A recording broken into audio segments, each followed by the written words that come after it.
کتے کا ذکر قرآن پاک میں آیا ہے، اس لیے آیا ہے کہ اس نے اللہ کے ولیوں سے وفا کی تھی، اس لیے آیا ہے کہ اس نے اللہ کے ولیوں کے ساتھ وفاداری کی تو اللہ نے اس کا ذکر قرآن. ایک بادشاہ تھا، بادشاہ جو ہوتے تھے ان کے اپنے اپنے مزاج ہوتے تھے.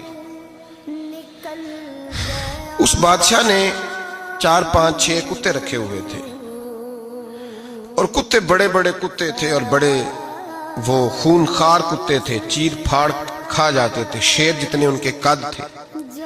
بادشاہ تھوڑا سا کسی آدمی سے ناراض ہوتا نا تو ایک بہت بڑے پنجرے کے اندر ایک بہت بڑا سلاخوں کا گھر اس نے بنایا ہوا تھا، اس میں کتے ہوتے تھے، اور کتے کو جب باندھ کے رکھا جاتا ہے تو زیادہ زہریلا ہو جاتا ہے، وہ زیادہ اس کے اندر کرواہٹ آتی ہے، زیادہ کاٹتا ہے.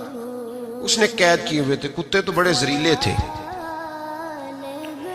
جس آدمی سے بادشاہ تھوڑا سا ناراض ہوتا نا تو وہ کتے کے آگے اس آدمی کو ڈالتا، کتے اس کو چیر پھاڑ کے کھا جاتے. یہ سزا تھی، لوگوں کو پتا تھا. بادشاہ کے وزیر نے بڑی خدمت کی بادشاہ کی، 35 سال تک نوکری کی. لیکن ہر سورج نے غروب تو ہونا ہی ہوتا ہے نا، ہر چاند نے ڈھلنا بھی ہوتا ہے.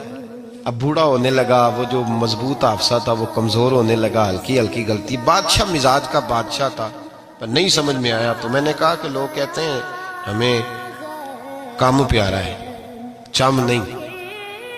تو رشتہ وفا کا تھا ہی نہیں. وزیر سمجھنے لگا کہ اب نہ میں بھی غلطیاں کرنے لگا ہوں تو ایسا نہ ہو کسی دن میں بھی ان کتوں کا شکار ہو جاؤں. اس نے بادشاہ سے کہا کہ بادشاہ مجھے آہستہ آہستہ معذرت کرنے لگا، قدم ہٹانے لگا کہ مجھے چھٹی دے دی جائے، اب میں بوڑھا ہو گیا ہوں. لیکن اس نے کہا نہیں، جب تک میری طبیعت نہیں مانتی تم نہیں جا سکتے. مطلق العنان لوگ تھے. وزیر خاموش ہو گیا، پریشان رہنے لگا. غلطی ہو گئی ہے تو پھینک دے گا. ایک تجویز اس کے ذہن میں آئی. وہ جو کتوں کے پنجرے پر محافظ بیٹھا تھا نا، جو ان کو کھانا ڈالتا تھا، روٹی ڈالتا تھا، گوشت دیتا تھا، اس کو ایک دن کہنے لگا یار